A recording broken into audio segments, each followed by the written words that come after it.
That is tough to follow.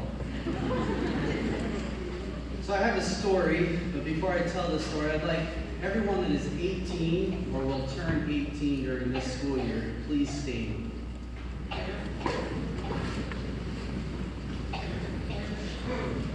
want you to stay standing for a little bit because this story could have been your story if you had been born 95 years ago.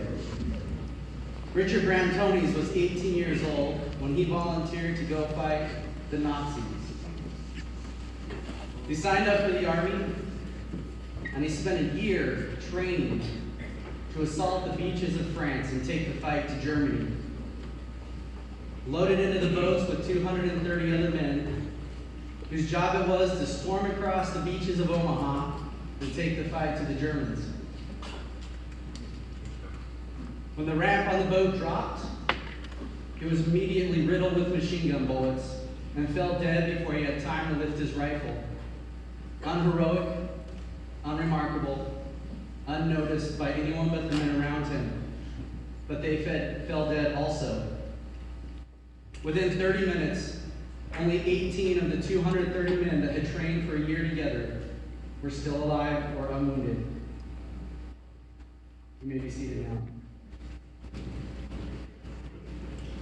As terrible as the sacrifice of those young men was 75 years ago, it is not the dead whom we are chiefly honoring today. Today is the day that we give our respect to the living and recognize the price that they have paid so that we can have our lives be the way they are now. And what price was paid by the veterans here today? Well, some of them are like me. I joined the Army in 2000 so that I could serve my country if it ever had need of me. There was no war going on at the time, but I served through 9/11 and through wars in Iraq and Afghanistan. But I was a respiratory therapist. I worked in a hospital in New Mexico and in Texas, and I treated soldiers that had been wounded. My place was in an ICU. My equipment was life support equipment in the hospital, not an M4 on the battlefield.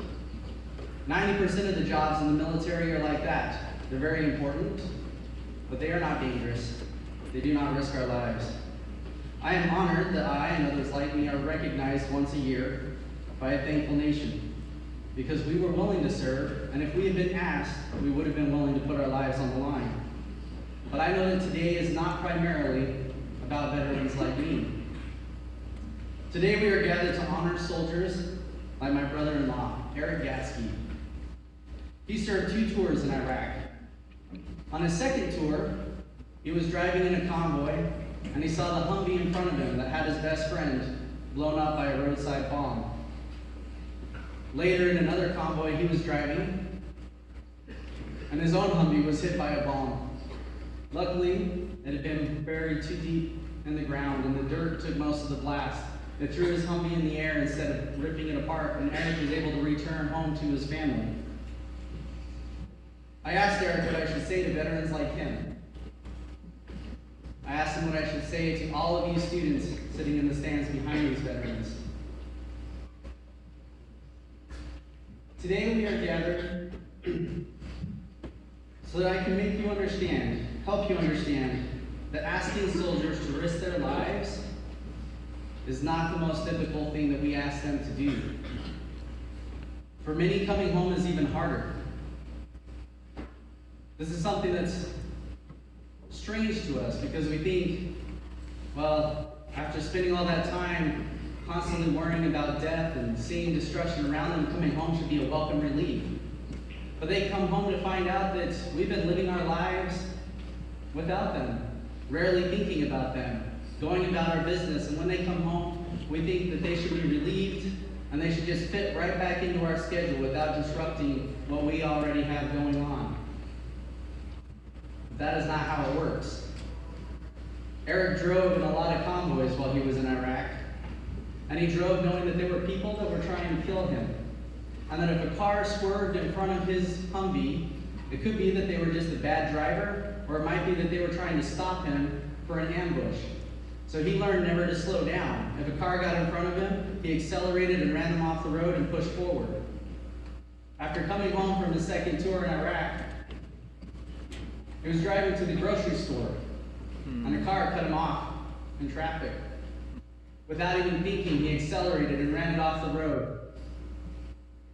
Then quickly pulled over, got out, apologized to the driver, went back and sat in his car and cried, shaking it, waiting to see if the police would come, and wondering how he would ever continue with the rest of his life in this world of peace after he had seen so much war. That is what coming home is like for those who are not injured. For others, it is even harder. They're left home as finely tuned athletes, and they return broken, some of them with pain that haunts them every minute of their day. But even this is not the biggest price that we ask our veterans to pay. The biggest sacrifice is one that they will not talk about. My grandfather, who served in World War II, wouldn't talk about it. Eric was reluctant to talk about it, and even now, I hesitate. But I feel like it needs to be said. The most significant sacrifice we ask of soldiers is this: we ask them to kill. And war is not as simple as killing the bad guys. War is confusing. It is ugly. During Eric's first tour in Iraq, before leaving on a convoy, an informant told their unit that insurgents were planning an ambush in one of the towns that they would be passing through. And he told them that their plan was to have innocent-looking civilians crowd the road in front of their vehicles because they knew that Americans, our boys, would not want to run over innocent people, and they would stop. Their commander told them, whatever you do, don't slow down, or you will be killed. Eric was driving the lead Humvee when an 8-year-old boy stepped in front of the convoy. Eric did not slow down.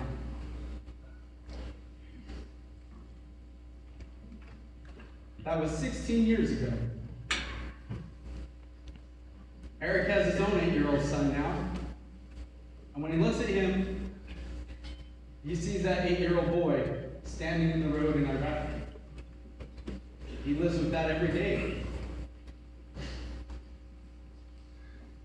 On this Veterans Day, our highest honor goes to the veterans that come home with wounds that we cannot see, wounds to their conscience that will never heal. Thank you for your service should not be a platitude that falls from our lips. There are no words that can express the debt that we owe to these men and women who have done violence so that we may live in peace. We can only show our gratitude for our actions when we stand for the flag as it passes, when we remove our hats for the national anthem. We are showing the honor to the veterans that fought that for us. Our daily appreciation for the blessings of living in this country, our deep sense of patriotism, are how we show our veterans that we understand, that we care, and that we are truly, truly grateful. To our veterans, know that when we stand for our flag, we stand in honor and appreciation of you. Veterans, I salute you.